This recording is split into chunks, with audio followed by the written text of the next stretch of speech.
ঝালকাঠির রাজাপুরে দীর্ঘদিন চলাচলের অনুপযোগী একটি মাটির সড়ক স্বেচ্ছাশ্রমে সংস্কার করেছেন স্থানীয়রা।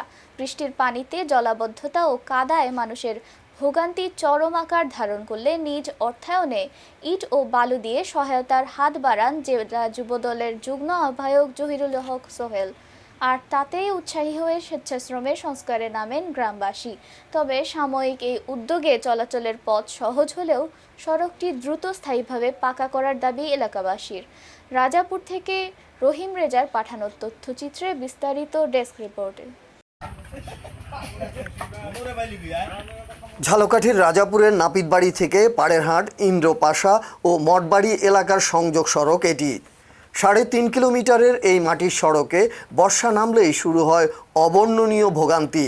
আশপাশে 5টি শিক্ষা প্রতিষ্ঠান ও মসজিদ থাকলেও কাদামাটি আর জলাবদ্ধতায় গাড়ি চলাচল তো দূরের কথা, হেঁটে চলাই দুষ্কর হয়ে পড়ে।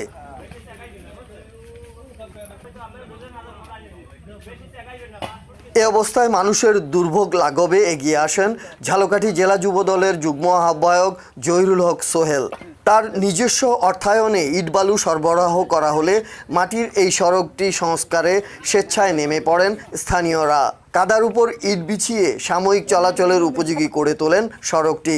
বালি দেশে যতদূর লাগবে সম্ভব দেবে, নিজেরা সম্পূর্ণ কাজ নিজেরাই করতে আছে, কেন অদূর নাই সরকারের। এই আমাদের এই যে দুর্ভোগ, এইখানে নাপিতবাড়ি হইতে থ্রি প্রাইমারি কাসিম স্কুল, কাসিমিকদের স্কুল হইতে গাজীবাড়ির সামনে হইয়া মঠবাড়ি মোহাম্মদী মাদ্রাসার, এবং ওই জায়গায় 3টে মাদ্রাসা, একটা মোহাম্মদিয়া, একটা এতিমখানা, একটা হচ্ছে এই হাফিজি। এই মানে কয়টা এই 4টে প্রতিষ্ঠানের কোনো মাস্টাররা এইখানে যাইতে পারে না, বা কোনো কিছু এই 15 বছরে কোনো কাজ কাম এইখানে হয় নাই। বহুত লোকের দ্বারা দেওয়া হয়েছে, মেম্বার দ্বারা দেওয়া হয়েছে, চেয়ারম্যান দ্বারা দেওয়া হয়েছে, কেউ গুরুত্ব দেয় না। আর এইখান থেকে মেয়ে ছেলে কেউ আসতে পারে না, মানে স্কুল গাড়ি যাইবে, বাচ্চা কাছে আসবেন। এই এলাকার দিয়া 4টে ইউনিটের মানুষ আটে, 4টে ইউনিটের মানুষ, এইটার ইন্দিরপাশার মানুষ, এইটা আটে, পাড়েরহাটের মানুষ আটে, পূর্ব ইন্দিরপাশার মানুষ আটে, মঠবাড়ির মানুষ আটে, বদরপুরের মানুষ আটে।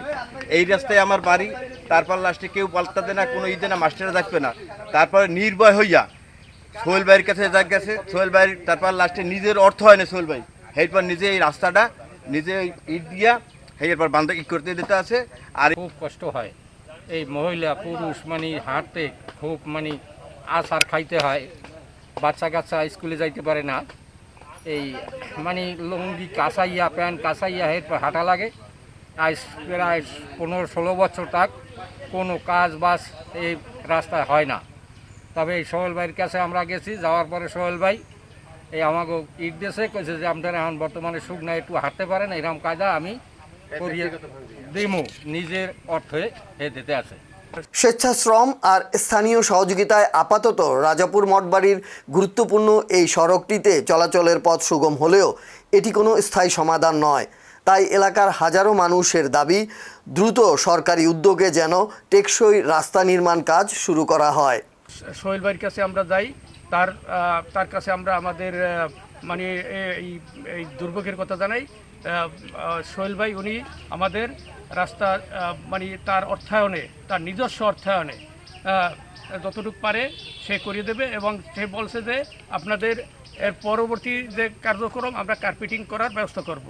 পাশে ব্যাংকে সোহেল বাড়ির কাছে গিয়েছি, সে আমাদের এই রাস্তা 6 ফুট দৈর্ঘ্য প্রায় 2.5 কিলো এবং স্কুল পর্যন্ত প্রায় 3.5 কিলো রাস্তা নিজের অর্থায়নে করিয়ে দিতেছে বিনা টাকায়।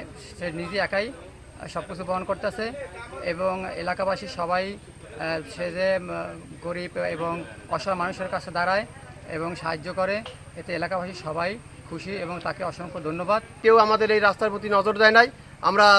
আমরা সোহেল ভাইয়ের কাছে যাই, সোহেল ভাই বলছে যে এটা তো একটা দীর্ঘমেয়াদী ব্যাপার, একটু সময় লাগবে কার্পেটিং করতে, অতএব আমরা এখন আপাতত চলার জন্য আমি ইট দেব এবং বালি দেব, আপনারা স্বেচ্ছাশ্রমের মাধ্যমে এটা করে নেবেন। আমরা চাওয়া মাত্রই সে অনেক আমাদের ইট প্রায় 14-15 ট্রাক ইট এবং বালি 15 ট্রাক বালি এটা দেবার জন্য সে প্রতিশ্রুতি দিতেছে। আমরা তার কাছে কৃতজ্ঞ যে সে এই মহৎ কাজের জন্য আমরা অনেক উপকৃত হইতে আছি। এলাকাবাসী জানান শুধু এই সড়কই নয়, স্থানীয় বিভিন্ন সামাজিক সমস্যা সমাধান ও দরিদ্র শিক্ষার্থীদের ঝরে পড়া রোধেও যুবদল নেতা জহিরুল হক সোহেল দীর্ঘদিন ধরে কাজ করে আসছেন। News desk, channel TT, Dhaka.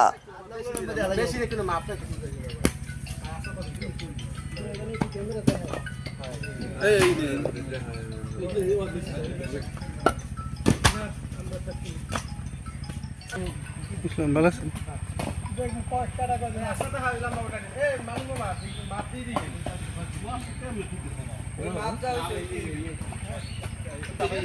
কাম